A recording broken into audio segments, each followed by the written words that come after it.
ठीक, नेक्स्ट है ये बेस्ड ऑन विंड। विंड्स के फैक्टर बता सकते हो? देखो विंड्स का पहला फैक्टर होता है टेम्परेचर, तापमान। एक चीज बताइए, टेम्परेचर का ज्यादा होना हवा चलाएगा या टेम्परेचर का कम होना?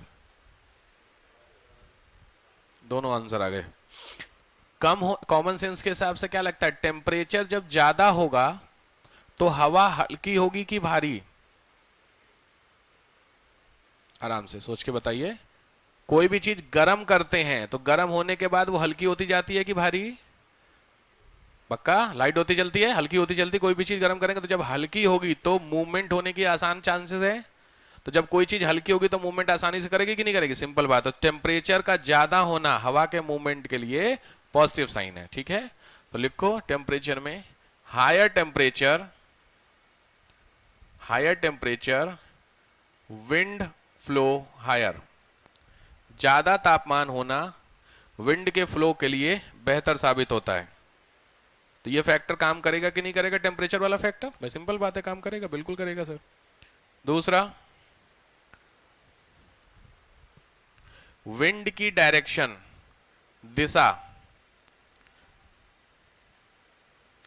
भाई कॉमन, ये तो छोटी चीज है। विंड का डायरेक्शन बताइए। रास्ते में रेस्ट्रिक्शंस हैं और रास्ता प्लेन है, दोनों में विंड की डायरेक्शन का इंपैक्ट पड़ता होगा। ध्यान से, रास्ता बिल्कुल सीधा सीधा है और एक रास्ता उबड़ खाबड़ है, ये तो दो हैं। तो अगर हवा चलनी होगी तो डायरेक्शन इजी कहां उसको अवेलेबल होगी? प्लेन में आसानी से होगी। तो ये फैक्टर तो अब इसमें सोच, पहाड़ों पे तेज हवा चलेगी या प्लेन में? Speed of wind. भाई सीधी बात है, पहाड़ों पे हवा बहुत, कभी पहाड़ों पे आंधियां आपने बहुत कम देखी होंगी, पहाड़ पे जो लोग रहते हैं उनको पता होंगे। पहाड़ों पे जो हवा होती है स्पीडी विंड कभी नहीं चलती। उसके पीछे क्या है, रास्ते में ऑब्स्ट्रक्शंस बहुत होते हैं। इंस्टेड ऑफ किसी, आप ऐसी जगह पे नहीं है जो टॉप पे आप खड़े हैं, जहां पे नहीं करो, जैसे आप समझ गए पीक पे खड़े हो, आप यहाँ पे ऐसे करके यहाँ खड़े हो, तो यहाँ तो अगल जितनी भी बाकी जितनी भी पीक्स हैं वो सब इतनी है, यहाँ पर ऐसे करके हैं, और आप यहाँ खड़े हो। तो लॉजिक है, ये पूरा सरफेस फ्री हो गया, तो यहाँ पे जो विंड चलेगी आपको तेज लगेगी कि नहीं लगेगी? बिल्कुल लगेगी। तो मूवी वगैरह नहीं देखे, वो तो पूरा उड़ता है, वो यहाँ होता है। लेकिन मैंने बोला मैं यहाँ पे खड़ा हूँ, तो लॉजिक है, इधर से भी ब्लॉक है, इधर से भी ब्लॉक है, तो जब सीधी बात है तो यहाँ नहीं लगेगी। लेकिन अगर प्लेन होगा तो प्लेन पूरा प्लेन प्लेन होता है, तो वहां पे हवा होगी। क्लियर हो गया? अब बताओ, प्लेन में तेज है तो माउंटेन और प्लेन में आपने बताया प्लेन में तेज है। अब प्लेन और डेजर्ट में, प्लेन और डेजर्ट में स्पीड कहां होगी ज्यादा? डेजर्ट में। क्यों? पार्टिकल्स क्या करेगा? एयर में पार्टिकल कंटेन होंगे? नहीं, अरे ये लिखा है यार, higher the temperature higher the speed. तो फिर डेजर्ट का टेम्परेचर और प्लेन के टेम्परेचर में ज्यादा गर्म क्या है? डेजर्ट। तो जितना ज्यादा डेजर्ट गर्म होगा उतनी तेज हवा चलेगी, सिंपल है। तो यही फैक्टर काम करता है, यहां पे करता है। ठीक है, चलो नेक्स्ट आओ। Fourth point, rainfall. ये सारे फैक्टर ध्यान रखना। वर्षा, वर्षा जो फैक्टर होता है ये भी काम करता है, विंडी फैक्टर होता है। हवा ज्यादा तेज चलेगी बारिश होगी, हवा कम चलेगी तेज तो बारिश होगी। बड़े इंपॉर्टेंट टॉपिक डिस्कस हो रहे हैं, सोच के बताइए। तेज हवा में बारिश होती है, धीरे हवा में? धीरे। अरे वाह, धीरे हवा में बारिश हो, तेज हवा में क्योंकि बादल उड़ा ले आएगी यार, कॉमन सेंस है यार। तो छोड़ देखो, जब बादल आ रहा है आपका इस बार बारिश लग रही है, देख करके नहीं आपको, लेकिन घर वाले क्या कहते हैं, ना बारिश नहीं होगी, वो कुछ और दिखते, क्यों उनको दिख रहा है सामने, आपको उतना आइडिया नहीं है। धीरे धीरे फिर एक्सपीरियंस होता है। तो फिर आपने सुना होगा घर वाले बोलते नहीं, पछुआ चल रही। घर में कोई बुजुर्ग हैं आप लोगों के, अगर उनको इसका डिसीज है ऑर्थराइटिस, गठिया, तो जनरली जब सर्दी होती है तो उनको बचाया जाता है, वो लोग घर के अंदर रहते हैं। उसके पीछे का रीजन होता है, जो वेस्टर्न डिस्टर्बेंस चलती हैं, वेस्ट की तरफ से विंड चलती हैं, वो ठंडी होती हैं, तो वो सीधे जॉइंट पे अटैक करती हैं। ऐसा है, देखा है कभी आप लोगों ने? घर में बुजुर्ग हैं आपके कोई?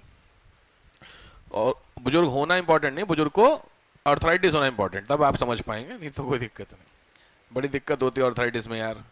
ठीक है, रेनफॉल हो गया ना, डन, यहां तक क्लियर हो गया। तो ये आपके फैक्टर्स हो गए जो रिस्पॉन्सिबल हो गए। वो पीछे था आपके कौन कौन से, वो थे, क्या बोलते हैं, अरे नोट हो गया था? ठीक, हेडिंग डालो।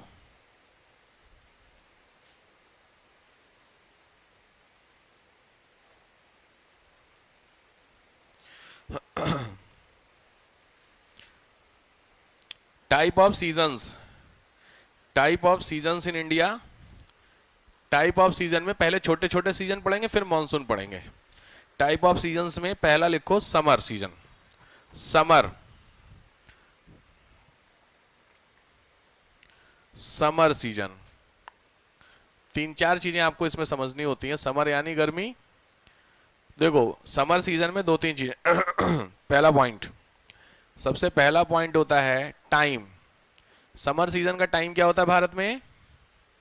टाइमिंग टेन्योर अप्रॉक्स जुलाई। और सुंदरम जुलाई में समर पड़ती थी? अब समर गर्मी जुलाई अगस्त तो बारिश हो गई अपने यहाँ। हाँ भाई लॉजिक, तीन सीजन होते हैं, समर विंटर और रेनफॉल। तो हमें चार चार महीने के हिसाब से लेने पड़ेंगे ना, तीन के हिसाब से लेंगे तो 4 महीने का मतलब कब से कब तक, कब खत्म हो रही? सितंबर लगभग जुलाई अगस्त में तो मेन पीक होता है किसका? मॉनसून का। तो लॉजिक है, तो उससे पीछे तो समर होगा भाई। बारिश से पहले ही गर्मी पड़ती है, बारिश के बाद पड़ती है? रीजन तो है ना। तो अब हिसाब समझे तो लगभग आपकी कब से कब तक, आप हिसाब समझो। सर्दी कोई बात नहीं, अगर समर आपको नहीं समझ में आ रही, सर्दी कब से कब तक होती है? 4 महीने लेने हैं आपको, तो नवंबर से फरवरी अप्रॉक्स, यही तो मान के चलो। मैंने बोला 6 के हिसाब से चलोगे, फिर 2-2 महीने के हिसाब से लेके चलेंगे, वो मैंने बताया था ऑटम और वो सब, वो उसको नहीं लेना में। अगर लेंगे तो नवंबर से लगभग फरवरी अप्रॉक्स हो गया आपका। तो मार्च से अप्रैल मई जून, ये 4 आपका क्या हो गया? समर। और फिर आपका जुलाई अगस्त सितंबर और अप्रॉक्स अक्टूबर, ये क्या हो गया आपका? बारिश इस समय हो ही रही है थोड़ी बहुत मोटा मोटा। देखो ऐसा नहीं है कि हमारे यहाँ बारिश नहीं हो रही तो कहीं नहीं हो रही। हम तो अपना देखें, गाजियाबाद में नहीं हो रही तो हमारे यहाँ मानसून चेंज हो गया। रीजन समझ रहे हो? तो पहला लिखो from mid March to mid September, sorry mid June लगभग। यहां पे कोई फिक्स नहीं होता है, ठीक है, कि इस डेट से उस डेट तक, ऐसा कुछ नहीं है, डिपेंड होता है, ठीक है। तो लगभग मार्च से जून का आपका क्या होती है? टाइमिंग होती है गर्मी की। दूसरी चीज,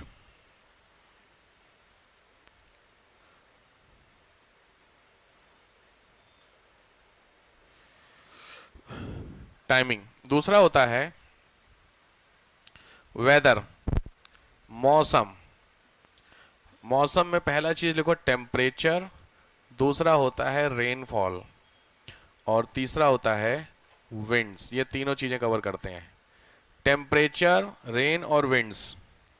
टेम्परेचर अप्रॉक्सीमेट देखें तो 25 डिग्री से 50 डिग्री तक डिपेंड करता है। मैंने बोला ना वेरिएशन होता है, एवरेज। इसीलिए एवरेज हमारे यहाँ गर्मियों का टेम्परेचर लगभग 35 से 40 के आसपास मानते हैं। रेनफॉल की बात करेंगे तो लीस्ट, गर्मियों में बारिश हो जाए फिर तो मजा ही आ जाए, बहुत कम चांसेस होते हैं। लीस्ट की तुलना में लेस लिख लो, ज्यादा अच्छा है, क्योंकि लीस्ट किस में लिखोगे? विंटर में, सर्दियों में बारिश नहीं होती ना, तो लेस लिख लो। विंड्स की डायरेक्शन विंड्स की डायरेक्शन किधर होती होगी? गर्मियों में विंड्स की डायरेक्शन लगभग किधर होगी अप्रॉक्स? प्री मानसून की बात कर रहा हूं, क्योंकि मानसून आ जाएगा तो विंड्स प्रॉपर चलेंगी, बट प्री मानसून में हवाएं चलेंगी तो किधर से किधर चलेंगी ये बताओ। अभी पीछे मैंने बताया था, ऑब्वियस बात है, हाई टेम्परेचर एरिया से लो टेम्परेचर। ये चीज समझ गए थे कि नहीं आप लोग? जिधर टेम्परेचर ज्यादा होगा उधर टेम्परेचर क्या होगा, और उल्टा हो गया ये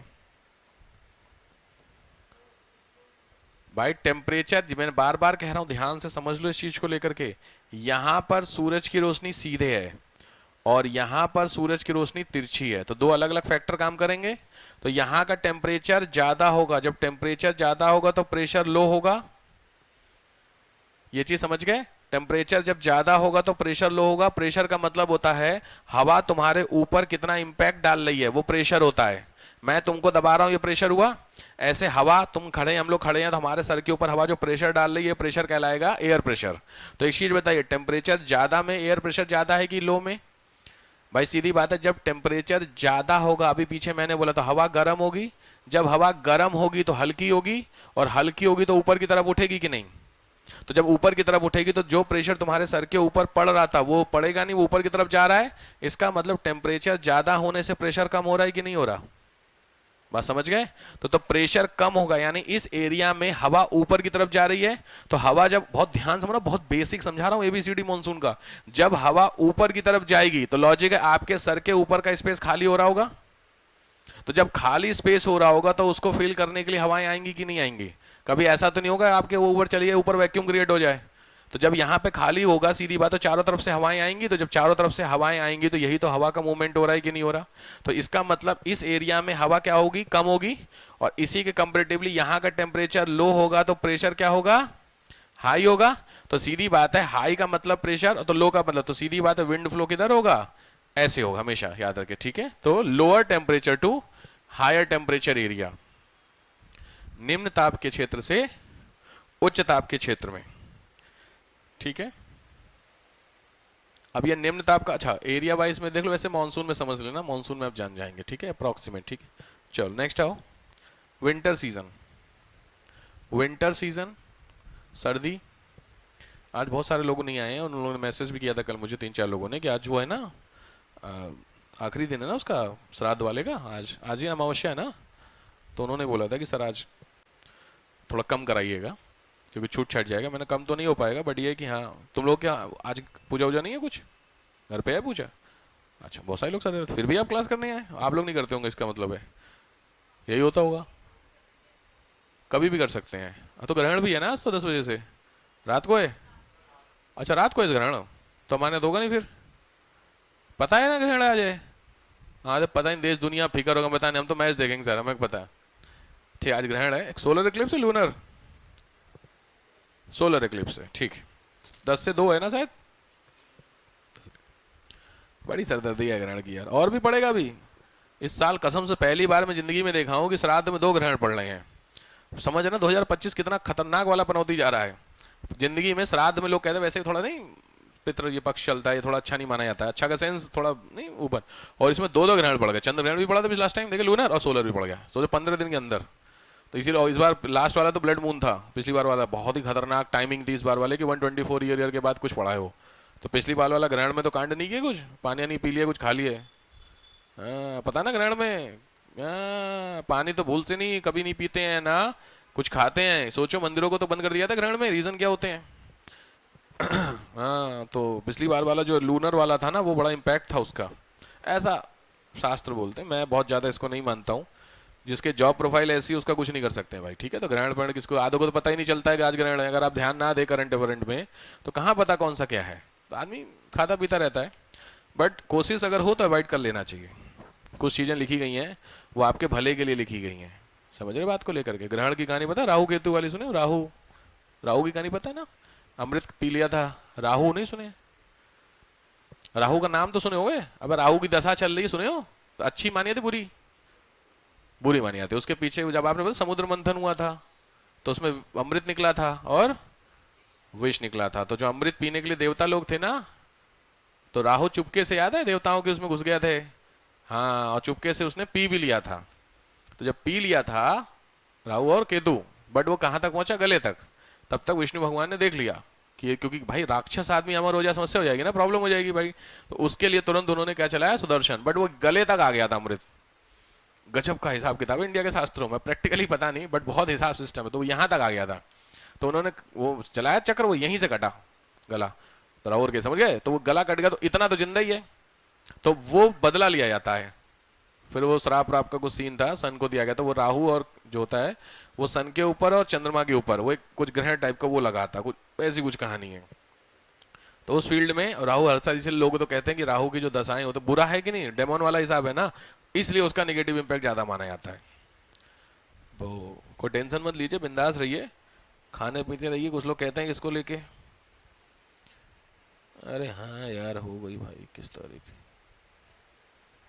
चलो लिख नेक्स्ट आइए, winter season. Winter same same heading डालिए, विंटर, विंटर सब, विंटर की टाइमिंग लिखो, विंटर की timing, what is the timing, winter की टाइमिंग क्या है, हाँ लिख लीजिए, 4 महीने की winter, November to February, approx November से फरवरी। दूसरा दूसरा क्या है, वेदर में पहला लिखे टेम्परेचर, तो टेम्परेचर विंटर का अप्रॉक्सीमेट 15 से 25, 15 to 25, एवरेज टेम्परेचर की बात कर रहा हूं, 15 से 25 इतना ही अप्रॉक्स टेम्परेचर होता है आपका।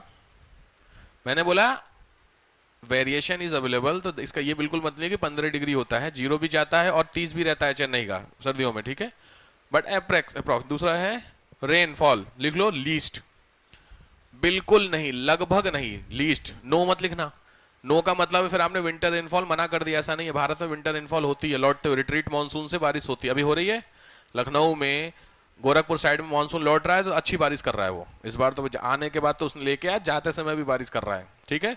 तो उसको बोलते हैं, ब्रैकेट में लिख लो यहां पर, रिट्रीट ऑफ मॉनसून, मॉनसून का लौटना, रिट्रीट ऑफ मॉनसून, मॉनसून का लौटना, उससे बारिश हो रही है, रिट्रीट ऑफ मॉनसून, ठीक। विंड्स की स्पीड, विंड्स में लिखिए लेस स्पीड, कम स्पीड की हवाएं हैं, सर्दियों में हवाएं कम ही चलती हैं, ऑब्वियस रीजन क्या होगा हवाएं कम चलने का, हाँ सीधी बात है, सर्दी होगी तो हवा भारी होगी, तो भारी हवा चलने, मैंने बोला हल्की हवा ज्यादा चलेगी ना, सिंपल है, ठीक है। तो ऑब्वियस है ड्यू टू हैवी वेट, ठीक है। तो ये विंड्स की हवाएं हो गई, आप बोलो विंड्स की डायरेक्शन हो गई।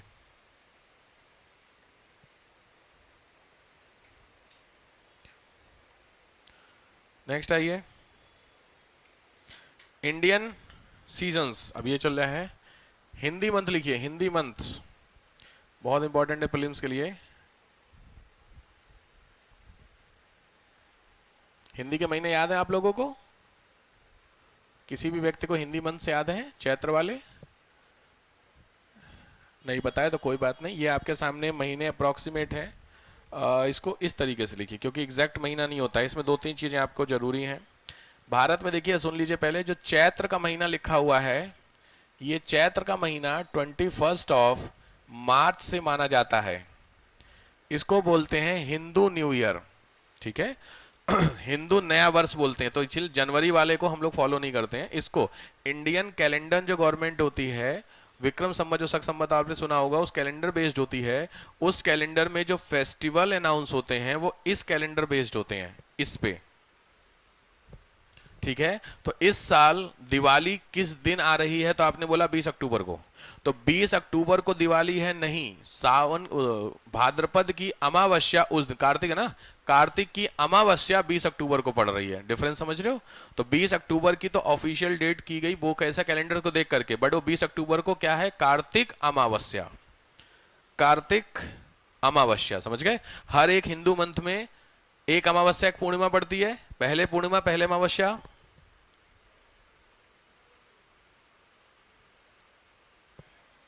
आज क्या है, अमावस्या पूर्णिमा, अमावस्या आज है, तो लॉजिक है, आज कितनी तारीख है, 21, तो लॉजिक है 15 दिन के बाद वाला स्लॉट चल रहा होगा कुछ कुछ, क्योंकि मैंने बोला हिसाब वो मत लगाना 21 को अमावस्या कैसे आ गई, फिर तो 15 दिन के हिसाब से 9 दिन पहले अमावस्या आ गई, किसी को लगा तो नहीं, 9 दिन पहले अमावस्या कैसे आ गई, 15 दिन के हिसाब से पूर्णिमा, 15 दिन की अमावस्या, तो कायदे में 30 की होनी चाहिए अमावस्या।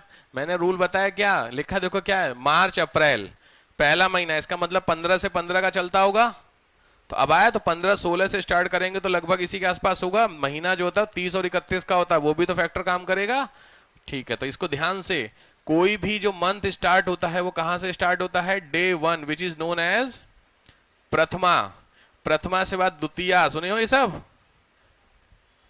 द्वितीया के बाद तीसरी अबे बड़ी समस्या यार, तृतीया, अरे जरूरी है यार, आईएएस में बड़ा फोकस किया जा रहा है इस क्वेश्चंस पे, तृतीया के बाद चतुर्थी, देन पंचमी, षष्ठी, सप्तमी, अष्टमी, नवमी, दसवीं, एकादशी, द्वादशी, त्रयोदशी, चतुर्दशी और देन फाइनल पूर्णिमा। तो इनिशियली जो आपने देखा होगा मून, वो आपका ऐसे फिर ऐसे फिर ऐसे होते होते 15 दिन के बाद फुल मून, इसको क्या बोलते हैं, full moon, this is known as purnima. तो इनिशियली जो आपका होता है चंद्रमा वो ऐसे मूव करता है, और फिर यही जो होता है फिर ये रिवर्स होकर के फाइनली खत्म कर जाता है, उस दिन को क्या बोलते हैं, अमावस्या, इसको ही बोला जाता है नो मून। तो आज ये है, आज इस महीने वाली जो होती है, तो हर महीने में एक फुल मून एक नो मून पड़ेगा, ये तो पक्का है, पहले फुल मून पड़ेगा बाद में नो मून पड़ेगा, समझ रहे हो सारी सिचुएशन। तो हमारे यहाँ जो फेस्टिवल्स होते हैं that is based on these days. अब लॉजिकली है, आपको हिंदू मैथोलॉजी के, हिंदू जो फेस्टिवल्स होते हैं उसके 2 4 5 के त्योहार के आपको पता होने चाहिए डेट वाइज, डेट का मतलब इसकी डेट, ठीक है, 20-25 अक्टूबर को फला, ऐसा नहीं है। जैसे एग्जांपल के लिए अभी रिसेंटली हमने क्या सेलिब्रेट किया था, कोई एक फेस्टिवल बताओ, 10-15 दिन पहले जन्माष्टमी देखा था, तो आपने क्या बोला, जन्माष्टमी, उसमें अपने आप अष्टमी आ गया कि नहीं आ गया, तो अष्टमी आ गया, तो अष्टमी का मतलब किसी एक महीने की अष्टमी होगी। अब वो कौन से महीने की अष्टमी है वो आपको पता होनी चाहिए हिंदू महीने के हिसाब से। अभी क्या चल रहा है हमारा इस समय, दिन कौन सा चल रहा है बताओ? डे क्या है आज? 21। अब नॉर्मल दिन कौन सा है आज? अच्छा संडे, सही बात है। डेट कौन सी है? 21 सितंबर। तो सितंबर कौन सा महीना होगा इसमें, चेक करो। अप्रोक्सीमेट सितंबर भाद्रपद में भी दे रहा है, अश्विन में भी दे रहा है, यही तो दे रहा है। तो हम लोग अभी लगभग कितनी डेट, 21 के आसपास, तो लगभग हम इसमें पहुंच गए होंगे। तो इसके पिछला वाला जो महीना होगा वही तो होगा भाद्रपद। तो मेरी बात समझ रहे हो कि नहीं? तो भाद्रपद की जो अष्टमी होगी, क्या उसी के हिसाब से अष्टमी वाला सीन नहीं बैठना चाहिए? पिछले महीने तो हमने मनाई जन्माष्टमी, और कब 26 तारीख की थी ना, कब की थी जन्माष्टमी? 26-27 की थी ना। अब जन्माष्टमी कब है? 26 है, 14-15 की थी, 16 की थी। तो 16 की जन्म अष्टमी थी, तो अब अष्टमी यानी आश्विन के पिछले वाले महीने की होगी। इसी तरीके उसके पीछे सावन चल रहा था, याद है सावन? अब आया समझ में, सावन की ही पूर्णिमा को होती क्या? रक्षाबंधन। आए समझ में? रक्षाबंधन सावन की पूर्णिमा है। अब हम लोग कहां पहुंच गए? कार्तिक, ओ सॉरी आश्विन में खड़े हैं राइट नाउ। तो अब अगला महीना क्या आएगा? कार्तिक। तो कार्तिक को अंधेरा मंथ बोलते हैं, इसीलिए कार्तिक की अमावस्या वो क्या है? दिवाली। तो अगला महीना कार्तिक आएगा कि नहीं नेक्स्ट में? तो कार्तिक की जो अमावस्या पड़ेगी उस दिन दिवाली पड़ेगी नहीं पड़ी, काम खत्म। तो जरा समझ रहे हो, इसी कार्तिक की अमावस्या जो चलती है, कार्तिक अमावस्या, ध्यान से, पहले कार्तिक का महीना जब आपका स्टार्ट होगा तो इसका 0 से लेके 15 चलेगा, और फिर 15 से लेके 30, डेट नहीं बता रहा हूं मैं, डे की बात कर रहा हूं, डे 1 डे 2, डेट मत लेना। तो प्रथमा से 15 और फिर अगला 16 से 30, तो ये पूर्णिमा पड़ी, यानी कार्तिक की पूर्णिमा। तो कार्तिक पूर्णिमा सुने हो? बहुत फेमस क्या होता है? नहान होता है, नहाने कार्तिक पूर्णिमा। कार्तिक पूर्णिमा नहीं सुने? गंगा नहाने का यार 3 ही तो स्नान बोले जाते हैं, कौन कौन से? ना घर वालों ने ये सब नहीं बताया आपको कभी? गंगा नहाए हो? नहाए हो गंगा? कहां पे?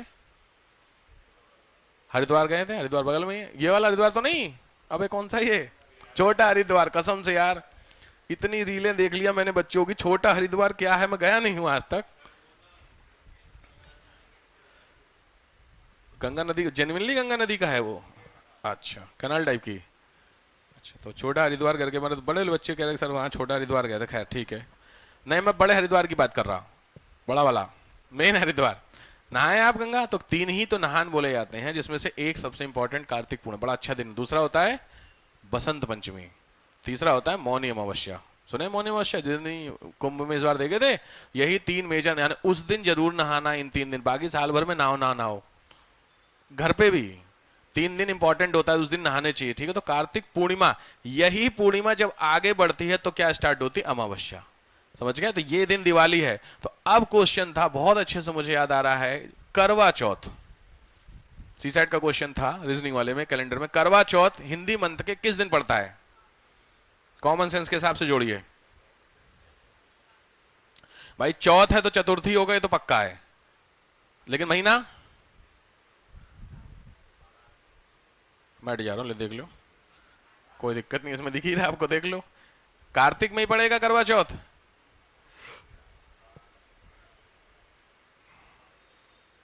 भाई सिंपल है, कार्तिक पूर्णिमा इस बार कब को पड़ रही है? ओ सॉरी, कार्तिक अमावस्या इस बार कब है? 20 को अक्टूबर। भाई दिवाली कब की है? 20 अक्टूबर की दिवाली है। तो 20, और ये दिन क्या मैंने बताया? कार्तिक की अमावस्या, यही तो है। चलो कॉमन सेंस है। दशहरा कब पड़ता है? दशहरा 2 अक्टूबर पड़ता है। बहुत मार मारूंगा मैं, 2 अक्टूबर पड़ता है दशहरा। डे पूछ रहा हूं, दशहरा कब होगा? सीधी बात है ना, 10वीं। भाई सीधी, अश्विन की 10वीं की कार्तिक की 10वीं। दिवाली के कितने दिन पहले दशहरा? अब कुछ पता आता है तुम लोगों को? इस बार दशहरा कब है? 2 को, और दिवाली कब है? 20 की। तो कॉमन सेंस कह रहा सर 15 दिन का स्लॉट तो खत्म हो रहा है ना, 15 फिर तीसरे दिन पड़ रहा ना 18 के हिसाब से। इसका मतलब अगर पूर्णिमा इस तारीख को है तो 15 दिन का गैप खत्म। तो 20 से 15 दिन पीछे आ जाओ तो किस तारीख को आ गए तुम? 5 तारीख को। तो 5 अक्टूबर से कायदे में 5 या 6 के आसपास स्टार्ट होनी चाहिए यहाँ पे, कि नहीं? समझ रहे हो मेरी बात? और उसके पहले 3 दिन पहले दशहरा है। तो अष्टमी नवमी पड़ा नहीं पड़ा? 10वीं एकादशी द्वादशी, तो बीच में और भी दिन तो होते हैं कैलकुलेशन। तो ये 15 दिन का तो गैप हो गया, और इसके फिर 1 2 3 इसका, तो यहां पे आपको विजयादशमी पड़ रही होगी। तो जब यहां विजयादशमी पड़ रही है तो इसी विजयादशमी से पीछे चलोगे तो प्रथमा पड़ेगी कि नहीं पड़ेगी? जो कब से स्टार्ट हो रही है? कल से। यही जो कार्तिक की प्रथमा स्टार्ट हो रही है, यही तो प्रथमा आपकी 9 दिन चलेगी, नौ दुर्गा, फिर दसवीं विजयादशमी, फिर 15 दिन का गैप होगा, कौन सी ये वाला हिस्सा, और फिर आपकी क्या पड़ेगी, अमावस्या। सिस्टम समझ रहे हो? तो यहां पे तो ये कल से कार्तिक का महीना स्टार्ट हो रहा है, अश्विन कार्तिक, अश्विन स्टार्ट हो रहा है कल से। तो अगर अश्विन स्टार्ट होगा तो अश्विन की पूर्णिमा के दिन दिवाली पड़ाओगी? दिवाली अगले महीने 20 की है आराम से, और कार्तिक की पूर्णिमा पड़ती है दिवाली, ये भी कंफर्म हो गया। कार्तिक की अमावस्या पड़ती है आराम से, आराम से, कुछ नहीं, कुछ कुछ जोड़ना घटाओ नहीं, बट सिंपल तरीके से अगली 20 अक्टूबर को क्या है, दिवाली। और दिवाली ये फिक्स है कार्तिक की अमावस्या को पड़ती है, पक्का है, इसमें कोई दो राय नहीं है, कंफ्यूजन वाली बात नहीं। तो कार्तिक की अमावस्या को अगर पड़ रहा है, इसका मतलब हो गया कौन से 30वें दिन पड़ेगा कि नहीं अमावस्या, बात समझ रहे हो? तो अगर 30वें दिन अमावस्या पड़ेगा तो आज उस दिन से 30 दिन पीछे के आसपास चल रहे होंगे। तो अगर 20 अक्टूबर को है तो 30 दिन पीछे क्या हुआ, 20-21 सितंबर के आसपास की कहानी होगी कि नहीं होगी? अब समझ रहे हो कि नहीं समझ रहे हो? ये कैलेंडर ऐसे लिखा हुआ है, इसके कोऑर्डिनेशन मत बिठाना इसका, बात समझ रहे हो? इसीलिए कल से क्या स्टार्ट, नवमी आपकी कल से वो स्टार्ट हो रही है दुर्गा पूजा, क्या वो गलत जगह चल ये नो। हाँ, अब इंपॉर्टेंट क्या है, ये महीने जो होते हैं उनके साथ वाले मंथ वो नोट करना जरूरी है, नोट करो, तुरंत नोट करो उसको, ये मंथ उधर वाले मंथ, आराम से फटाफट फटाफट।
हो गया, करिए करिए, अच्छा करिए।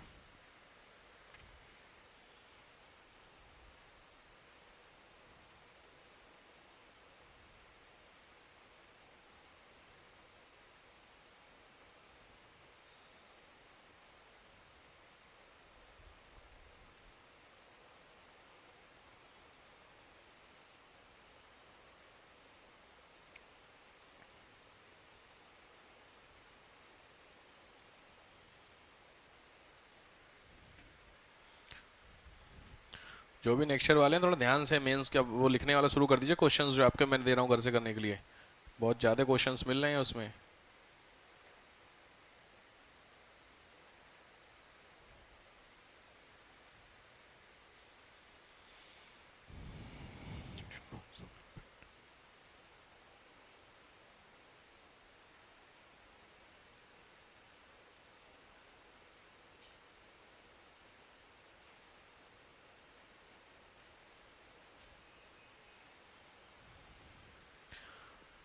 हो गया भाई, चले, हैं, लिखिए लास्ट हेडिंग डालिए, impact of monsoon, impact on, sorry, impact of monsoon.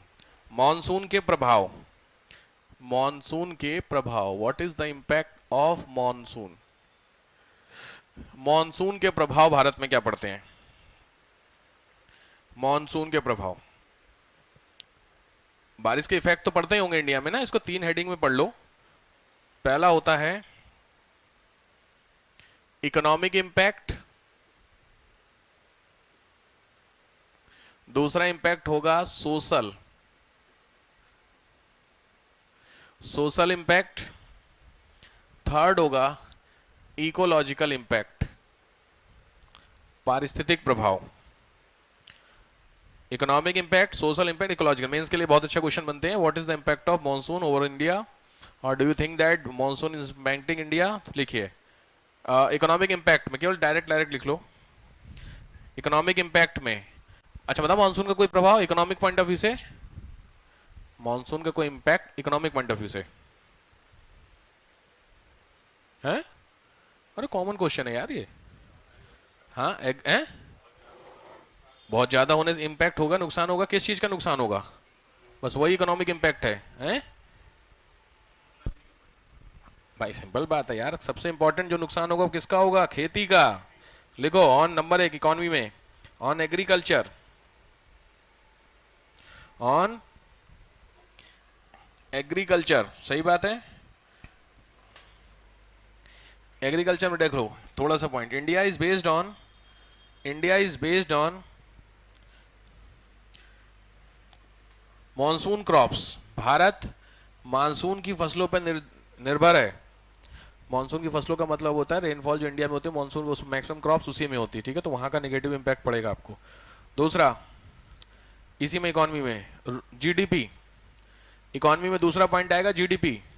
GDP बढ़ेगी घटेगी मानसून अगर अच्छा हुआ तो? भाई मानसून अच्छा हुआ, एग्रीकल्चर अच्छी होगी, एग्रीकल्चर अच्छी होगी तो जीडीपी इंक्रीज होगी, तो इंपैक्ट डायरेक्ट इंपैक्ट कर रहा है कि नहीं कर रहा? बिल्कुल सही। नेक्स्ट, एम्प्लॉयमेंट, रोजगार, क्या लगता है? एम्प्लॉयमेंट इकोनॉमी से मानसून बढ़ने से अच्छा होगा कि बुरा? आराम से, मानसून बढ़ने से रोजगार बढ़ेगा कि घटेगा? मानसून बढ़ना एक वर्ड, और मानसून का ज्यादा आना एक बात।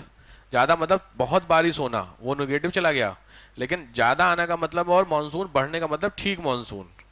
तो ठीक मानसून, जितना अच्छा मानसून आएगा, अच्छा का मतलब होता है जो रिक्वायर्ड है, अगर उतना बारिश हुई तो अच्छा ही तो होगा खेती वगैरह में, तो क्या इंपैक्ट करेगा? एम्प्लॉयमेंट को जनरेट करेगा। देखो हायर द एम्प्लॉयमेंट। जब मानसून नहीं आता तभी तो दिक्कत होगी सबसे ज्यादा। जब मानसून नहीं आएगा तो कौन से सेक्टर की नौकरियां जाएंगी? क्या लगता है, गैस मारो। मानसून अगर अच्छा नहीं हुआ तो कौन से सेक्टर की नौकरियां? एग्रीकल्चर मत बोलना, agriculture is not a sector. Job point of view से एग्रीकल्चर में कितने लोग 9 से 5 की नौकरी करते हैं? कोई है कोई एग्रीकल्चर में आपके कोई पहचान का बंदा हो जो 9 से 5 जाता हो, बीच में 1 घंटे का लंच होता है, लेबर लॉ लगता है वहां पे? नहीं ना। अब बताइए कौन सा sector is impacted by the monsoon directly? है ट्रांसपोर्ट। चलो ट्रांसपोर्ट ठीक है, मान लिया मैंने, अभी भी पहुंच नहीं पा रहे हो, पहुंचो। ट्रांसपोर्ट सेक्टर में भी कहीं ऐसा जॉब प्रोफाइल नहीं होती है। ट्रांसपोर्टेशन, समझ रहे बात को, दिन रात तो होता रहता है। मेन सेक्टर होता है फूड प्रोसेसिंग, क्योंकि अब आया समझ में? तो फूड प्रोसेसिंग किस पे बेस्ड है? फूड क्या होता? एग्रीकल्चर।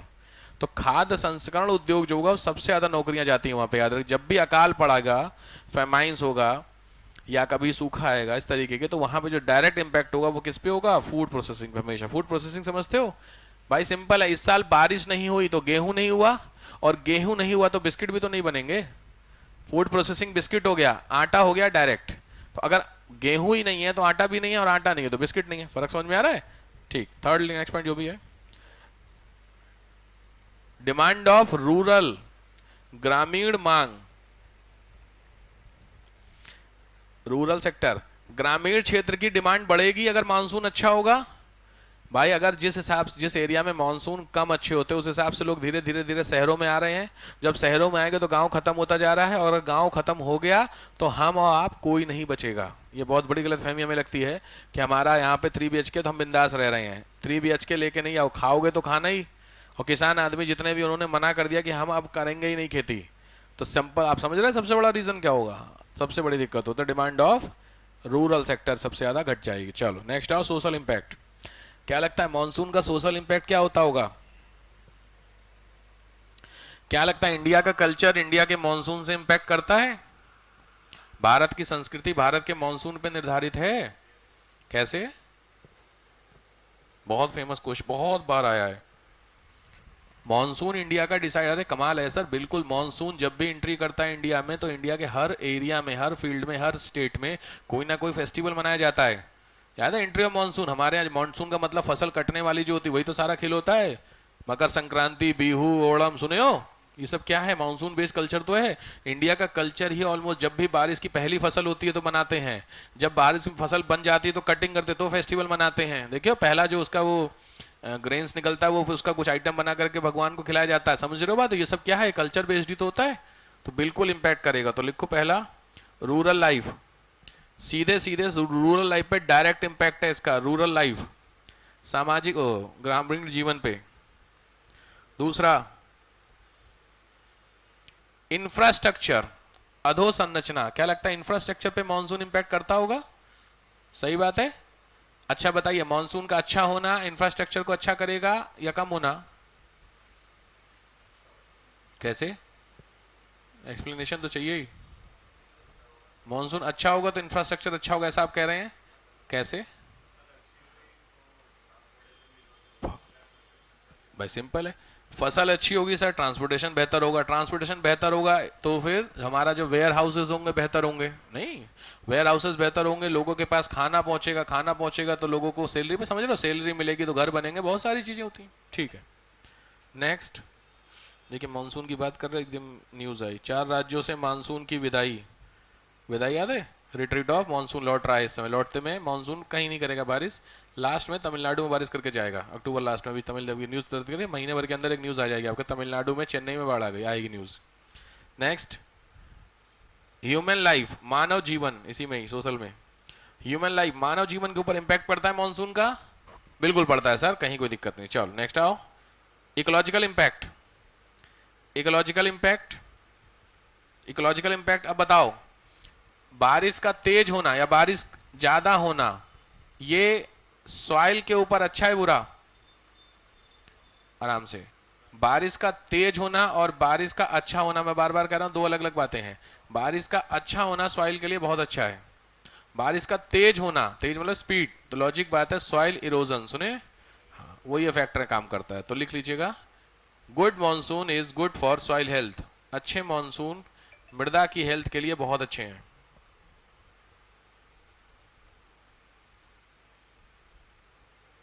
पोलैंड पे अटैक कर दिया रशिया ने, अभी न्यूज आ रही भाई ये।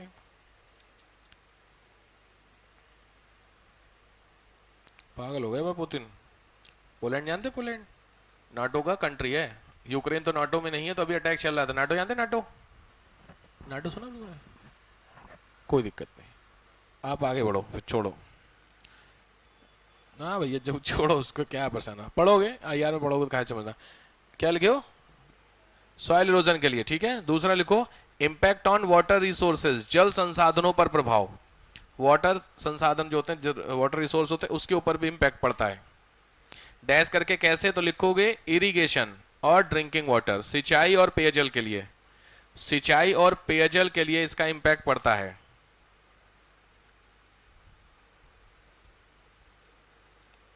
और चौथा लिख लो, मॉनसून का जो फोर्थ इसमें मैंने नहीं लिखा है, वो छोटा है, वो है डिजास्टर्स, आपदाएं।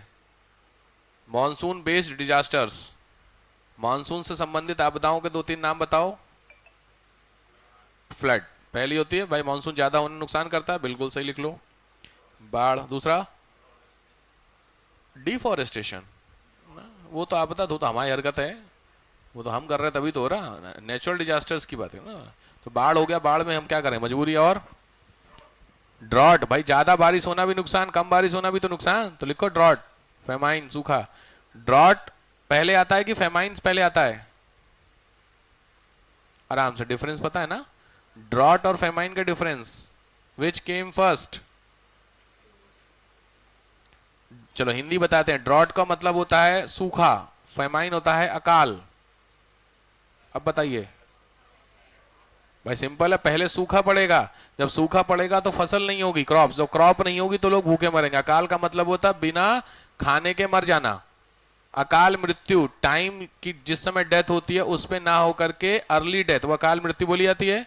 तो अकाल डेथ हो जाती है अकाल पड़ने पर। अकाल का मतलब आपको खाने पीने की चीजें नहीं मिलेंगी, आप मर जाएंगे। तो खाने पीने की चीज कब नहीं मिलेगी, जब बारिश अच्छी नहीं हुई होगी ना, तभी तो फसल नहीं हुई ना। और बारिश जब अच्छी नहीं हुई तो जो इंपैक्ट पड़ा उसी को बोला गया ड्रॉट। तो सूखे का आउटपुट होता है फेमाइन, ध्यान रखना। फेमाइन कभी पहले नहीं आता है, पहले क्या पड़ता है आपका, पहले वो पड़ता है, ठीक है। चलो नेक्स्ट आओ।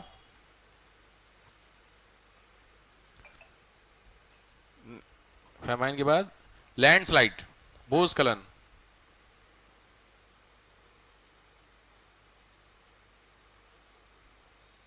लैंडस्लाइड, लैंडस्लाइड भी इसी का इंपैक्ट करता है, सिंपल बात है, ठीक। यहां पे आपका मॉनसूनल इंपैक्ट आपका कंप्लीट होता है, ठीक है। हाँ कह सकते हो, डाल सकते हो। क्लाइमेटिक इंपैक्ट ज्यादा होता है, मॉनसून से कम चांसेस होते हैं। मॉनसून नॉर्मली जिस सिचुएशन को क्रिएट करता है ना, बादल आदल जो फटते हैं वो जनरली फटते कहाँ पर हैं, हिल्स में। और हिल्स में ना मानसून का पानी कम जाता है, कुछ और रीजन होते हैं वहां पे, ठीक है।